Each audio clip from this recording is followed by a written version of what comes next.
பிரம்ம முகூர்த்த நேரத்தில் நம்ம எழுந்திருக்கிறதுனால நமக்கு மனம் மட்டும் இல்லைங்க, உடல் இது இரண்டுமே ஆக்டிவாக இருக்குங்க, சுறுசுறுப்பாக இருக்குது. அன்றைய நாளே நமக்கு நல்ல தினமாக அமையுதுங்க.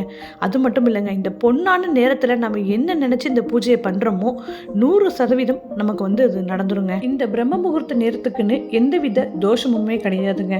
சில நேரத்துக்கு சில தோஷங்கள் இருக்கும். அந்த மாதிரி இந்த நேரத்துக்கு எந்த தோஷமுமே நமக்கு கிடையாதுங்க. அதிகாலையில் எழும்போது பல அற்புதங்களை நம்ம வாழ்க்கையில் ஃபேஸ் பண்ணலாங்க.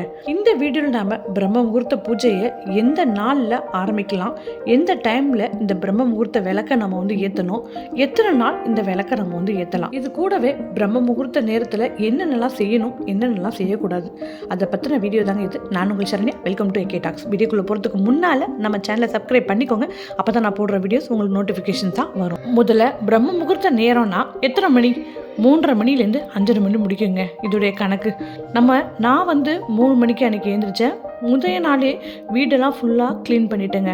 அது மாதிரி க்ளீன் பண்ண பிறகு நேராக வாசலுக்கு வந்துட்டேன். வாசலில் எனக்கு நான் மோப் போட்டு ஃபுல்லாக இங்கே சும்மா ஒரு க்ளீன் மாதிரி பண்ணி விட்டுட்டு கீழே 2 சைடும் அழகாக கோலம் போட்டு எடுத்துட்டேங்க. வாசலில் கோலம் போட்டு முடித்த பிறகு நம்ம 2 அகல் தீபம் இருந்தால் இந்த மாதிரி ஏற்றலாங்க.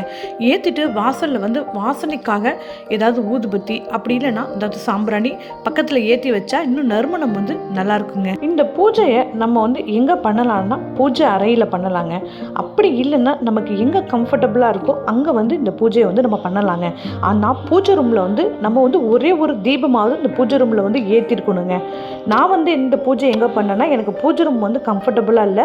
அதனால என்னோடய கிச்சன், நான் எப்போதுமே பூஜை பண்ணால் கிச்சன் எனக்கு கொஞ்சம் கம்ஃபர்டபுளாக இருக்கும். அங்கே நான் முருகரை வச்சு வழிபடுறேன். அதனால் இந்த இடத்துல தாங்க நான் இன்னைக்கு பிரம்ம முகூர்த்த பூஜையை நான் பண்ணியிருக்கேன். இந்த பூஜை பண்ணுறதுக்கு சாதாரணமாகவே நமக்கு ஒரே ஒரு மண் அகல் தீபம் இருந்தால் போதுங்க.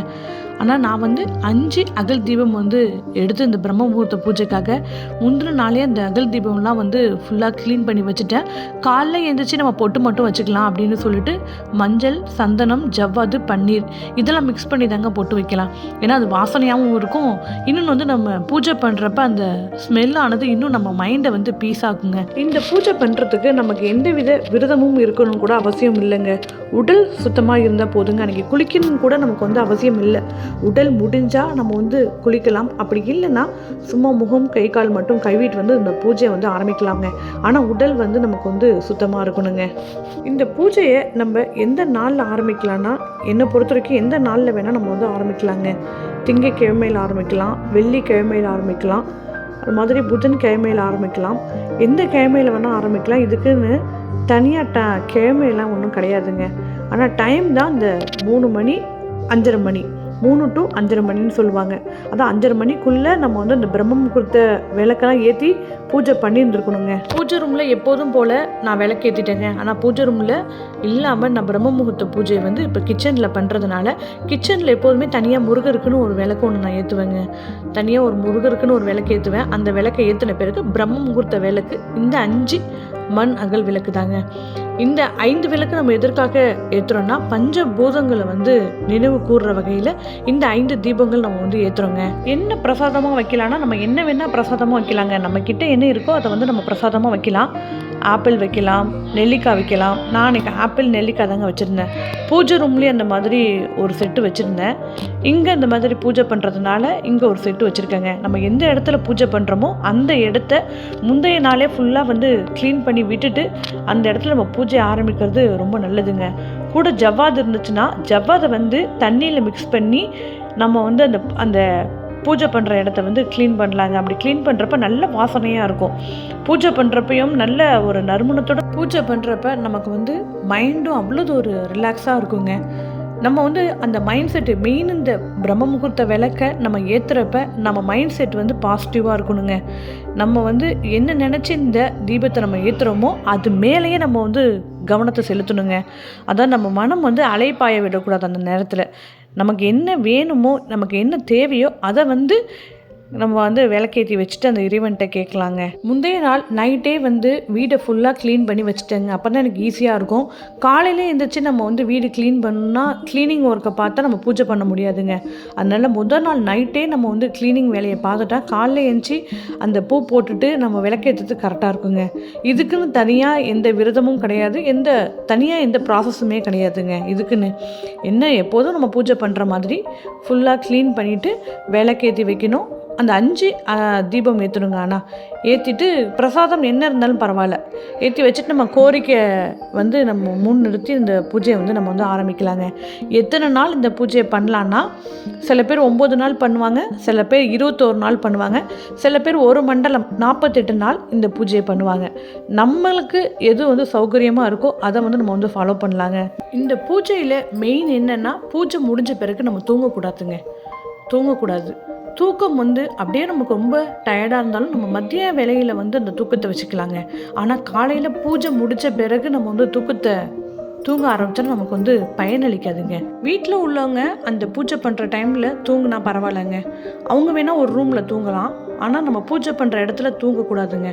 நம்ம பூஜை பண்ணுற இடத்துல வந்து அந்த இடம் வந்து நமக்கு வந்து பூஜை பண்ணுறதுனால ஒரு நல்ல அதிர்வலைகள் இருக்கும், தெய்வ சக்தி நடமாட்டம் இருக்கிறதுனால அந்த இடத்துல வந்து அவங்க தூங்காமல் இருக்கிறது நல்லதுங்க.